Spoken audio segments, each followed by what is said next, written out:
Hello? They kicked me out of the family vacation. We don't need dead weight like you anymore, my mom said. I just drove away.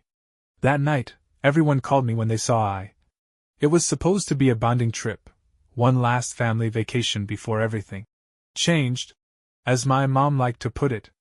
Everyone had different reasons for coming. My sister, Claire, wanted beach photos for her blog. My brother, Ethan, needed a break from his startup that hadn't made a cent in 2 years. And my parents, well, they wanted one last go at pretending we were a normal family. As for me, I came because I made the plans. Literally. Booked the flights, reserved the rental car, organized the itinerary, even found the perfect Airbnb on a quiet strip of shoreline. My name was on every confirmation email, every check-in form, every phone call made to finalize it all. I didn't do it for thanks. I knew better than to expect that, but somewhere deep down, I had hoped this trip would be different. Maybe they'd see me for once. Not as the family dead weight. Not as the one who never lived up to anything. Just as me. The first sign that hope was misplaced came the moment we landed. Claire complained about the car I rented. It wasn't sleek enough for Instagram. Ethan grumbled that I hadn't arranged separate rooms for everyone. My dad, silent and standoffish, already had his phone glued to his ear, probably checking sports scores or pretending he wasn't there. And my mom? She did what she always did, floated in between everyone's irritation, acting like she was holding the whole thing together with her bare hands, when really, she was just watching for a chance to assign blame. And, as usual, I became the landing pad for everyone's complaints. It wasn't a fight that sparked what happened that night. It was more like a slow burn, a tension building over every meal, every outing, every side comment whispered just loud enough for me to hear. And then, during dinner on the third night, sun setting beautifully over the horizon, the kind of moment families treasure, I made the mistake of offering a suggestion. Maybe we skip the boat tour tomorrow and just relax at the house. Everyone seems a little tired. That's all I said. That's all it took. Claire slammed her fork down like I'd insulted her lineage. Oh, I'm so sorry. Are you bored, Zach? Do you want a participation trophy for showing up this time? My mouth went dry. That's not what I meant. You never mean anything, do you? She snapped. You just mope around like we owe you something for being mediocre. Ethan didn't even look up from his drink. He's got a point, he muttered. You've been dragging this trip down since we got here. And then my mom. She didn't raise her voice. That's what made it worse. She just dabbed at the corner of her mouth with a cloth napkin, looked right at me, and said, We don't need dead weight like you anymore. Silence. No one flinched. No one told her to take it back. My dad didn't even blink. Claire looked pleased. Ethan just nodded, as if he'd been waiting for someone to finally say it out loud. And I? I stood up.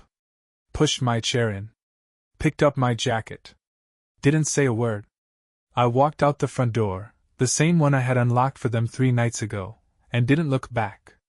Not once. That was the night I remembered something important.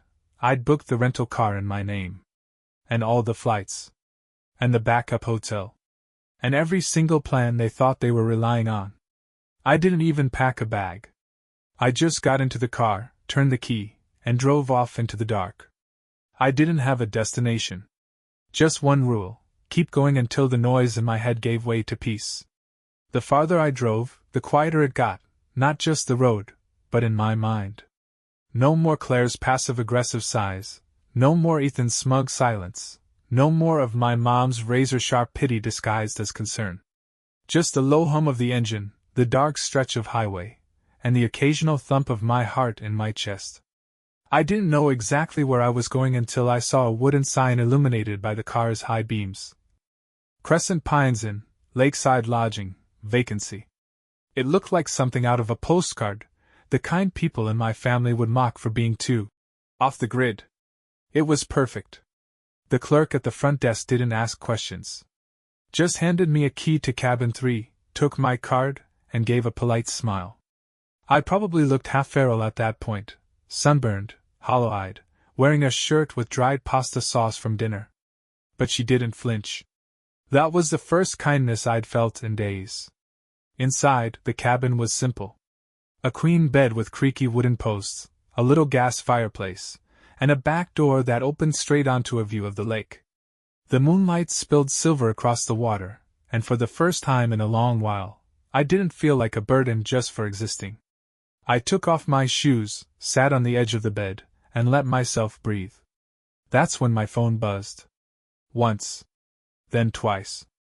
Then 10 times in quick succession. I didn't look right away.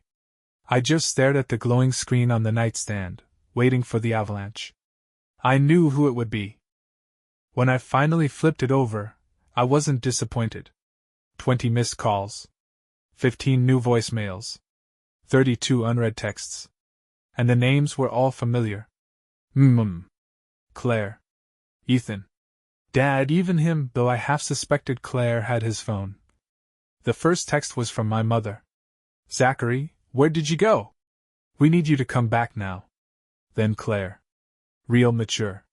You can't just abandon us in the middle of nowhere. Then Ethan. This is what you do. Run away and make things worse. Grow up. I didn't reply. I didn't even open the voicemails, though I knew eventually I would. I wasn't ready yet. I needed this night for myself. After a lifetime of being their background character, I was finally the lead in my own story. Still, curiosity gnawed at me. I pressed play on the first voicemail. It was my mom. Frantic. Zachary, we need you. The flight's cancelled. Something about a storm on the East Coast. They overbooked the hotel and now we're stuck. No luggage, no ride. Where are you?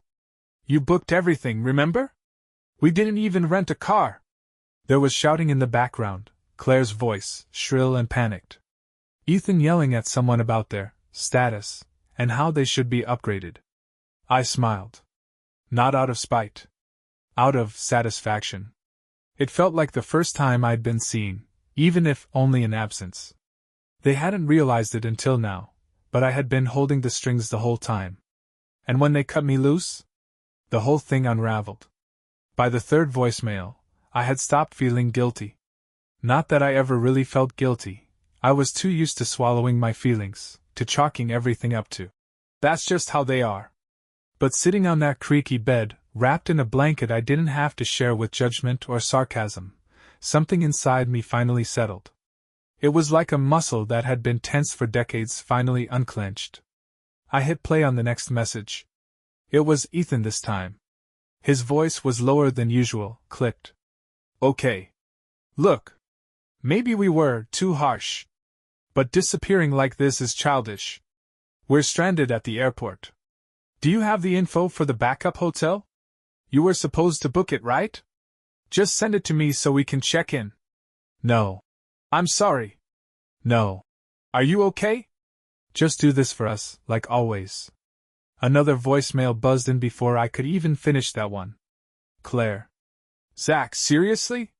You didn't answer Mom or Ethan. Are you trying to punish us? I can't even call an Uber, the app won't load. And the airline lost our luggage. I had my skincare bag in there. I actually laughed at that one. Not bitterly, just amused at how predictably shallow it all was. A missing skincare bag ranked higher in urgency than the fact I was driven out of my own family dinner. Then came the final one. My mom again. Her voice had changed, tighter now. Somewhere between panic and embarrassment. Zachary. Please. We didn't mean what we said. I didn't mean it. You know how things get when people are tired and hungry. This whole trip has just been stressful for everyone. Please send us the itinerary, the car info, anything. We're cold, the baby behind us won't stop screaming, and your father is about to lose it. I stared at the phone for a long moment. Not because I didn't know what to do. I did know. I turned it off. Then I walked over to the cabin's little kitchenette, made myself a cup of tea from the welcome basket, and sat outside on the deck. The lake shimmered like polished obsidian. A few crickets chirped. Somewhere, across the water, a loon cried into the night. It was the most peaceful moment I'd had in years. I thought about how many vacations I'd spent being the designated photographer, the errand runner, the one who sat in the back seat while my siblings fought for the AUX cord.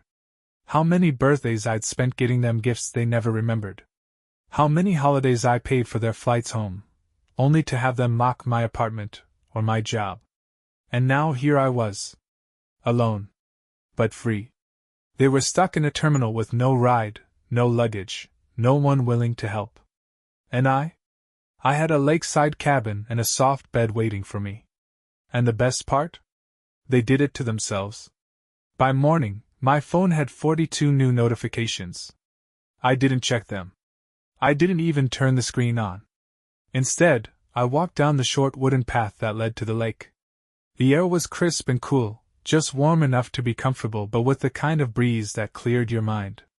I sat on the dock, feet dangling just over the water, watching the ripples stretch across the surface like little sighs. The absurdity of it all almost made me laugh. They thought I'd come running. Thought that, even after what they said, I'd still play the role. The one who fixes everything. The one who never complains. The reliable disappointment, as Claire once called me during a Christmas argument she assumed I didn't hear. But silence? Silence was the one thing they never expected. It was the one thing they couldn't control. By noon, the innkeeper knocked lightly on my cabin door. "Morning," she said kindly, holding a breakfast tray. "You looked like you needed a slow start today." Her voice wasn't syrupy or nosy. Just warm. Sincere. I hadn't realized until that moment how long it had been since someone had done something for me without a motive. Without an expectation. I thanked her, and she smiled. "If you need anything, just ask. We don't get many solo travelers this time of year. It's brave, coming out here on your own. Brave. Not sad. Not weird. Not pathetic. Brave." I almost teared up. Not from her words, but from the stark contrast of it. From the way the smallest kindness felt like a jolt to the chest. When she left, I finally checked my phone, not the messages, but my bank account.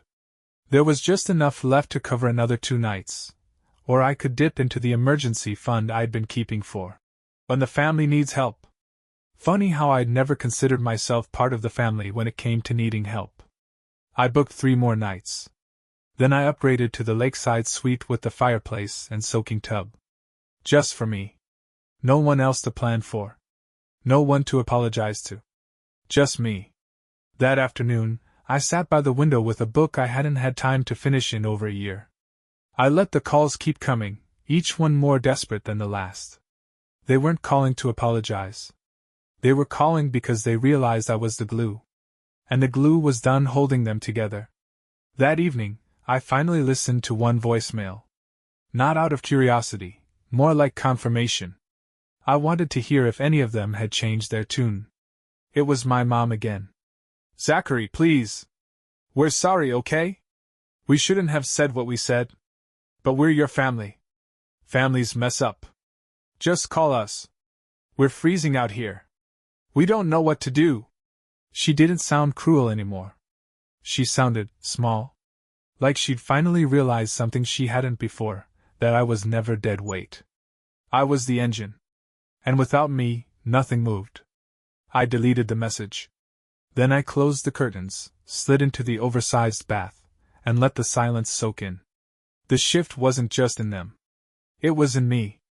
The next morning brought no sunlight, just heavy gray clouds and the promise of rain. Fitting, I thought, for the kind of day they were probably having. Another missed call from Ethan. This time, a voicemail I did listen to, out of pure morbid curiosity. "Look, man. I know things got out of hand. Mom was just stressed. You know how she gets. But we're kind of screwed here. The hotel's fully booked, there's no rental cars left, and they canceled all flights until tomorrow night." He paused. I could hear muffled voices in the background, Claire snapping about her missing bag, my dad arguing with someone. Then Ethan's voice returned, a little quieter. "Honestly, you're the only one who knows what to do. Just call me, okay?" I didn't. Instead, I wandered down to the inn's cafe, ordered a breakfast sandwich with fresh fruit, and lingered in the warmth of small talk with the older couple at the next table. I told them I was traveling alone. The woman smiled and said, "Good for you. Good for me." That used to sound selfish. Now it sounded like freedom. Later that afternoon, while the storm rolled in heavy over the lake, I sat by the window and let myself remember. Not the fights or the guilt or the jabs that always came disguised as jokes. Those were constant, always too easy to recall. No, I remembered the quiet moments. Like the time I stayed up all night booking Claire's connecting flights when she missed hers during spring break. Or how I drove 4 hours to pick Ethan up when his car broke down, even though he barely said thanks. Or how every Christmas I was the one who made sure the tree was up, the food was ordered, the gifts were wrapped, not because anyone asked me to, but because no one else would. All those moments. All those roles I filled. Not out of love, but out of obligation, and maybe, just maybe, the hope that one day they'd say, "We see you." But they never did. And when I asked for so little in return, just decency, respect, a seat at the table that didn't feel conditional, they told me I was dead weight. My phone buzzed again. Claire this time? I didn't answer. The message came in right after. "You really left us to deal with this? I'm freezing, Mom's crying, and Dad's yelling at everyone. This is a nightmare." No apology. No ownership. Just shock that I hadn't come running to fix what they broke. That's when I realized, they missed me now not because they loved me, but because they needed me. And those two things had never been the same. They missed the version of me that tolerated being invisible. The one who accepted scraps and smiled through it. That version of me? He didn't exist anymore. That evening, the rain came down in thick silver sheets, tapping steady rhythms on the cabin roof. I sat by the fireplace in the upgraded suite, yes, I'd gone through with it, and watched the storm roll across the lake like a moving painting. I was wrapped in a soft robe, sipping hot cider, while the wind howled like it was chasing something it would never catch. In that quiet, I did something unexpected. I opened the family group chat. It was chaos, lines and lines of increasingly frantic messages. Claire's texts were rapid-fire complaints. Ethan's grew more clipped and terse. My mom's alternated between guilt-tripping and bargaining. One stood out. "Zachary, if you're trying to punish us, it's working. Please. We're cold, stranded, and out of options." I stared at it for a long moment. And then I typed something. Not a rant. Not a rebuttal. Just one simple line. "You told me I was dead weight. So I took myself off the scale." I hit send. Then I turned the phone face down on the coffee table. The wind rattled the windows. Somewhere out there, they were likely huddled under those buzzing fluorescent airport lights, surrounded by crowds, crammed in with nowhere to go. All their plans unraveling. No rides, no rooms, no guide. For once, they were the ones stuck waiting. For once, they were on the other side of the glass. And I was finally warm. By the next morning, I was up early, earlier than usual, actually. There's something about real peace that wakes you gently. No alarm. No tension waiting behind your eyelids. Just that slow, natural stirring when your body knows it's safe. I brewed the free coffee from the basket, cracked the window open to let in the scent of wet pine and moss, and leaned back in the oversized armchair. My phone was still where I left it. Face down. Silent. But I turned it over. Not because I wanted to reconnect. Because I wanted to see how far they'd fallen without me. 36 missed calls. Over 70 messages. They weren't just panicked anymore, they were unraveling. Claire had gone from furious to pitiful. Okay, maybe we were a little harsh. But this is messed up, Zach. We're your family. Families don't do this to each other. Ethan was clearly cracking under pressure. You're really doing this? You're going to let us freeze over a sentence Mom said when she was mad? You think you're a saint now because you bailed? Even my dad, who rarely texted me anything other than forwarded chain emails or passive one-word replies, finally sent a message of his own. Son. Your mother is upset. You made your point. Come back and fix this. There it was. Not. We're sorry. Not. We were wrong. Just. Come back and fix this. Because in their eyes that was still my job. Not a person. Not a brother. Not a son. A wrench in their travel kit. A tool. I closed the phone again. And I made a decision. I walked down to the front desk, where the same kind woman from check-in was now putting out a tray of blueberry muffins and folded napkins. When she saw me, she smiled. "Morning again." "Hi," I said. "I think I'd like to stay through the weekend." She typed quickly on her computer. "No problem. The suite's available. Do you want to keep it?" "Yes," I said without hesitation. "It's exactly what I needed." And that was the truth. It wasn't about punishing anyone anymore. It wasn't even about revenge. It was about reclaiming space, for once in my life, without guilt. Let them sit in their cold terminal, swapping blame and looking for someone to carry their weight. I had finally put mine down. And it felt like I could breathe again. On my last morning at the lake, I stood at the edge of the dock again. The sun was just beginning to break through the mist, casting gold across the water. For the first time in years, I didn't feel like I had to rush back to fix anything. They'd made it home, eventually.